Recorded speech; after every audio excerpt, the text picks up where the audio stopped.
tanpa pertolongan Pak Joko Widodo, tidak mungkin kami menang pemilu. Hidup Pak Jokowi. Saya tidak bisa merasa tidak bersalah karena memang sebagian problematika bernegara adalah problematika hukum. Tetapi kalau mau membela diri, hukum itu benda mati. Konstitusi kita itu tidak hidup. Benda mati saja. Semua kita harus merasa memiliki hukum. Semua kita harus merasa punya konstitusi. Kalau kita tidak merasa punya konstitusi, akan ada seorang anak dari negeri entah mana, di mana, akan mengubah-ubah hukum demi kepentingan dia. Saya ambil contoh ya, betapa matinya pasal-pasal konstitusi itu. Pasal 33 ayat 1 Undang-Undang Dasar 1945 kurang lebih bunyinya begini.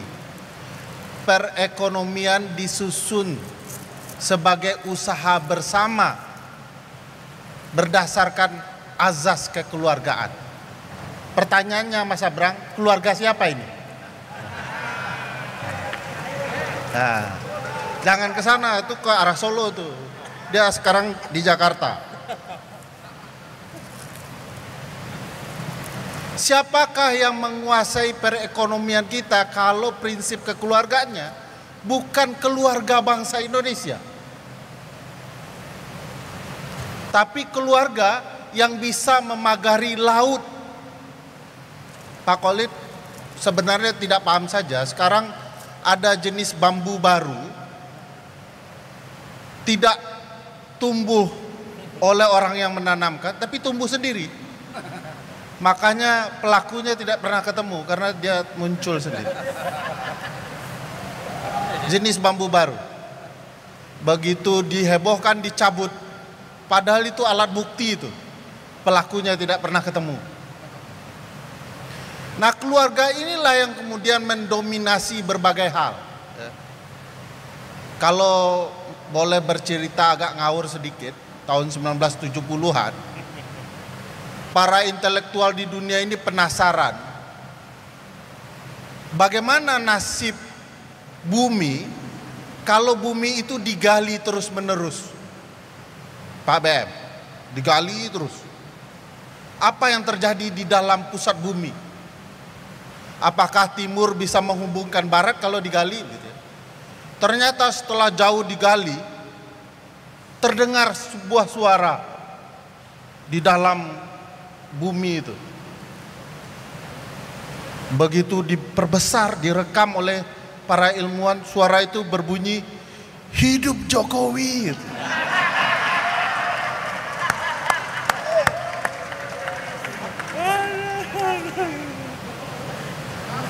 Saya juga tidak habis mengerti kenapa keluarga ini begitu diagung-agungkan. Coba sebut apa betul prestasinya bagi rakyat Indonesia? Kenapa buzzer begitu nyaman melindungi keluarga ini? Apa prestasinya?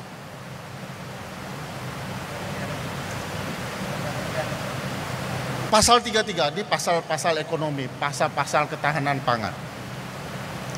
Pasal 33 ayat 3-nya bilang bumi, air dan kekayaan yang ada di dalam, yang dikandung di dalamnya dikuasai negara, kuasai oleh negara, dipergunakan sebesar-besarnya untuk kemakmuran rakyat. Mohon maaf saya, kita ini sudah merasa makmur belum? Lalu sejak kapan kita merdeka? Kenapa kemakmuran itu tidak hinggap di diri kita? Kenapa ada orang yang bisa beli laut saking makmurnya itu? Coba saya tanya ibu bapak sekalian, mohon maaf, kalau ada duit di kantong atau di bank, mau nggak uang itu dipakai untuk beli laut? Gak mau kita, mending beli tanah. Hanya orang-orang yang duitnya menumpuk, tidak jelas mau dihabiskan seperti apa itu uang, Mereka beli laut, saking daratan sudah mereka kuasai. Ternyata negara bekerja tidak untuk memakmurkan kita, bangsanya sendiri. Ada kepentingan-kepentingan lain yang bergerak.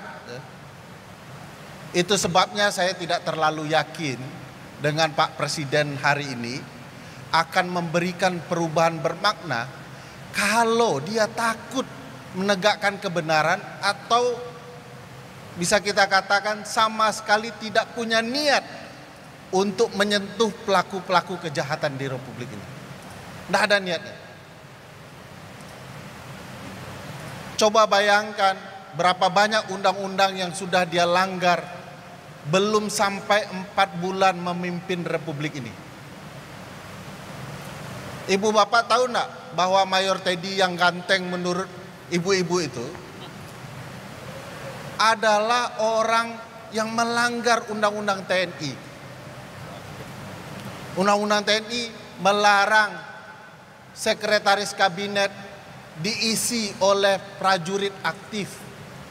Yang boleh itu BNN, SAR, ya, sekretaris militer presiden, petugas di Kemenko Polhukam, boleh itu. Tapi Seskap dilarang.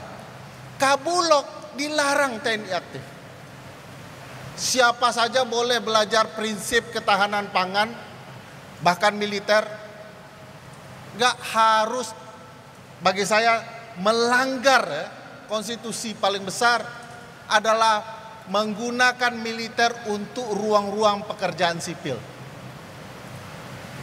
Kabulok, prajurit aktif. Seskap, prajurit aktif. Jangan tanyakan polisi yang bayar-bayar itu ya, sudah aktif di mana-mana sebelumnya. Sudah di mana-mana polisi. Sekarang eranya multifungsi TNI. Dan itu melanggar. Kenapa tidak boleh dan ini ngawur?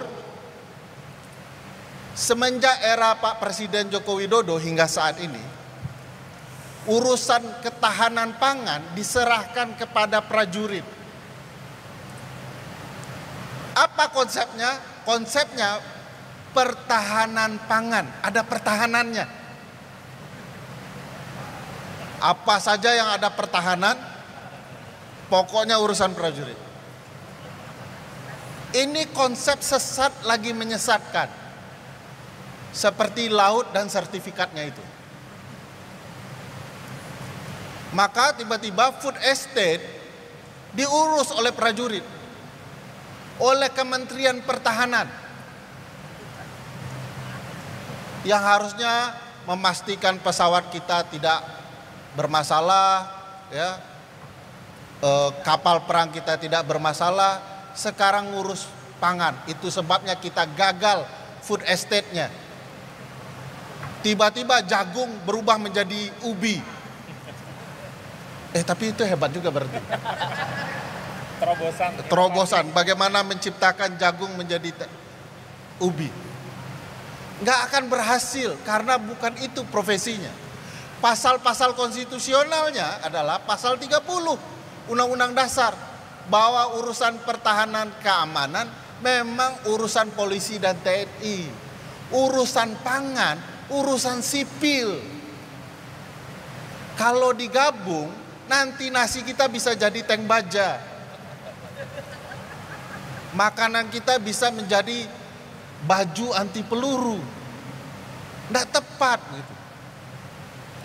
Kita melanggar konstitusi sudah dari awal, dari pemerintahan ini. Kalau ibu bapak perhatikan pasal-pasal konstitusi, kita akan segera menuju era kegelapan. Konstitusinya ada, tapi tidak dipakai.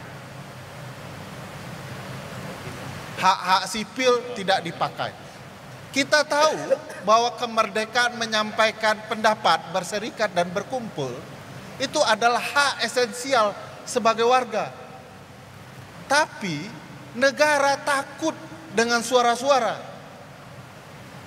Sudah pakai suara, pakai topeng lagi, negara takut. Cuman teriak bayar, negara takut. Dengan lukisan negara takut. Apalagi kalau sudah cerita filsafatnya Mas Sabrang, tambah takut tuh negara. Jadi bagi saya banyak pelanggaran konstitusional yang harus kita benahi selama kurun ke depan gara-gara kita mengabaikan pemilu kemarin. Tadi Mas Sabrang tanya, ini saya nggak suka dengan pemilu ini ya karena begini, menghasilkan pemimpin yang kelasnya begini, padahal harus dipikir betul. Nah, alhamdulillahnya Pak BM, waktu saya dan teman-teman buat film Dirty Food, cerita soal kecurangan pemilu dan pelakunya adalah orang Solo tadi yang nunjuk-nunjuk begitu ya. Solo ke arah sana ya Pak BM? Oh, Solo. Sudah nunjuk salah lagi. Nunjuk Solo. Waktu itu kami cerita, ini pelakunya, dia mengendalikan berbagai aparat kepentingan untuk memenangkan anaknya. Oh, semua bilang, wah ini orang sakit hati tidak dapat jabatan. Dari dulu tampang saya itu tidak ada tampang pejabatnya. Tapi dinyinyirkan bahwa digeser substansinya. Bukan kecurangan, tapi Anda rakus jabatan. Jadi orang tidak membahas substansi bahwa pelakunya adalah Joko Widodo. Nah, alhamdulillahnya tidak ada angin, tidak ada hujan. Presiden terpilih sendiri yang ngaku. Tanpa pertolongan Pak Joko Widodo, tidak mungkin kami menang pemilu. Hidup Pak Jokowi. Ngaku. Dan alhamdulillahnya sekarang Mahkamah Konstitusi barusan juga ngaku. Putusan Mahkamah Konstitusi terkait pencalonan istri Menteri Desa Pak Yandri mempertegas bahwa pejabat negara terlibat dalam kecurangan pelaksanaan pilkada cawe-cawe sehingga istrinya bisa menang. Pertanyaan saya ke Mahkamah Konstitusi, kalau Mahkamah yakin ada pejabat negara cawe-cawe saat pilkada, kenapa Mahkamah Konstitusi tidak yakin ada pejabat negara yang namanya presiden cawe-cawe dalam pilpres untuk memenangkan anak? Mungkin Mahkamah Konstitusi baru dapat hidayah. Selama ini tertutup kegelapan. Jadi makin hari makin ada pengakuan berbagai kecurangan muncul. Tinggal kita rakyat mau apa? Mau ketahanan pangan yang dikelola oleh militer, polisi dan lain-lain. Atau sipil mengelola apa yang menjadi hak sipil sendiri. Sekarang teman-teman semua kita ini sedang dibujuk oleh makan bergizi gratis berbelatung. Menurut salah satu pejabat. Ya kalau tidak belatung ya jangkrik ya. Untuk bergizi. Kita disuruh makan jangkrik, anaknya makan pizza. Kita sedang dibujuk. Dana efisiensi, sebenarnya kata efisiensi keuangan negara tidak tepat. Undang-undang keuangan negara sudah memerintahkan dari awal pejabat itu pakai uang negara harus efisien. Jangan semua mobilnya Mercedes gitu ya. Ini pejabat staf apa semua dikawal kemana-mana. Itu uang itu. Kita sedang dibujuk dengan program ini. Uang dicoba efisienkan 750 triliun. Berapa untuk makan bergizi gratis tahap awal? 20 triliun. Sisanya kemana? 320 triliun lebih untuk Danantara.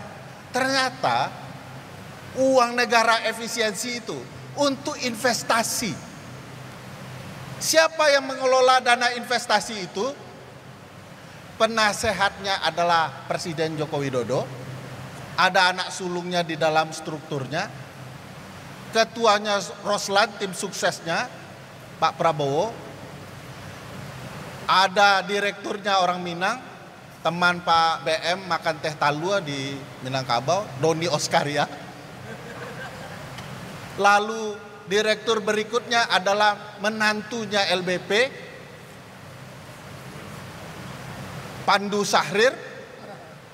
Satu keluarga ada di dalam bisnis investasi yang dikatakan sebagai efisiensi anggaran ini. Artinya mereka betul-betul mematuhi kehendak Undang-Undang Dasar 1945 pasal 33 bahwa ekonomi disusun sebagai usaha bersama dengan memperhatikan azas kekeluargaan Joko Widodo. Sekian, terima kasih.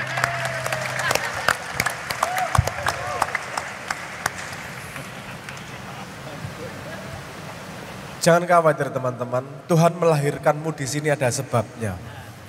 Bukan sebagai kutukan tapi sebagai, ya mau ngomong cobaan gak enak juga.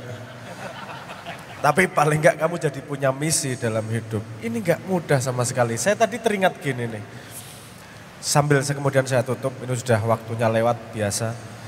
Raja Jawa, bukan yang ini ya, raja-raja yang dulu. Kalau kerajaan Jawa itu susah kalah perang. Dia kalahnya kalau rakyatnya menderita. Takutnya sama kalah kalau rakyatnya menderita. Politik jarang kelihatan apa adanya. Pasti ada sesuatu di belakangnya. Pertanyaan saya, ancaman apa yang membuat semua masyarakat Indonesia bisa menderita sehingga pemimpin tertinggi pun takluk sama dia? Apa ini di belakangnya? Ini cuman itu ya, ini cuman ngomong cangkeman aja ya. Dan antara saya tahu dari awal, mohon maaf. Dan antara saya tahu dari awal dan saya tahu tikung-tikungannya seperti apa. Setengah mati itu. Ya, pertanyaannya cuman gini, ente bisa apa emang? Itu image yang saya dapatkan dari dulu oleh para politisi-politisi itu. Emang ente bisa apa? Mau gini-gini diomongin dicangkemi kayak gini, ente bisa ngapa? Oke, ingat ya, para pejabat, Pak Presiden, semua politisi dan seterusnya, kita nggak peduli sama kamu kok. Saya cuman pengen kalau saya mati, saya tidak dituntut sama Tuhan bahwa saya tidak melakukan sesuatu. Ini bukan, jangan diambil personal. Ini bukan urusan DPR namanya siapa, urusan ini namanya siapa, sopo wae gak urusan. Ini bukan urusan personal, ini urusan saya dengan Tuhan. Nanti kalau kita mati, pasti ditanyain, dalam hidupmu ketemu masalah, kamu pecahkan atau tidak? Kalau pas kamu hidup, kamu ketemu ini, kamu ngapain? Saya pengen kita semua mati gagah di hadapan Tuhan. Oke, hidup mungkin menderita, hidup mungkin gak bisa ngapa-ngapain. Paling tidak saya bisa buang muka kalau lihat dia di depan saya. Bukan untuk ngapa-ngapain, itu perlawanan paling lemah. Mungkin kamu bisa menguasai Indonesia, kamu bisa meremehkan kita semua. Tapi kamu tidak bisa aku anggap tidak sebagai manusia. Karena kamu tidak memanusiakan manusia. Tapi kita juga perlu hati-hati. Siapa tahu mereka juga sebenarnya sedang ditodong kepalanya dari belakang oleh sesuatu yang kita tidak paham. Kita jangan mudah menyalahkan mereka juga. Saya cuma pengen mengingatkan satu, Pak Prabowo. Satu orang aja, Pak Presiden. Pak, rakyat ini temenmu, jangan salah milih temen. Bukan hidup Jokowi, hidup rakyat. Rakyat ini bersedia menderita kalau demi kebaikan. Wes mau diancam kayak apa, ayo kita lapar bersama, gak masalah toh. Asal jangan kita lapar kamu makan kenyang sendirian, enggak, kita menderita bersama enggak apa-apa kok. Pak Prabowo, jika langkahmu membuat kita menderita, tapi untuk Indonesia libatkan kita dalam perjuanganmu. Kita hadapi siapa saja. Kita ngeleh rapopo, kita puasa setahun enggak masalah. Kali ini untuk kebaikan Indonesia. Pilih temanmu yang benar, tanggung jawabmu adalah 271 juta masyarakat yang siap bersamamu di sampingmu, siap mati, siap menderita. Jangan salah pilih teman.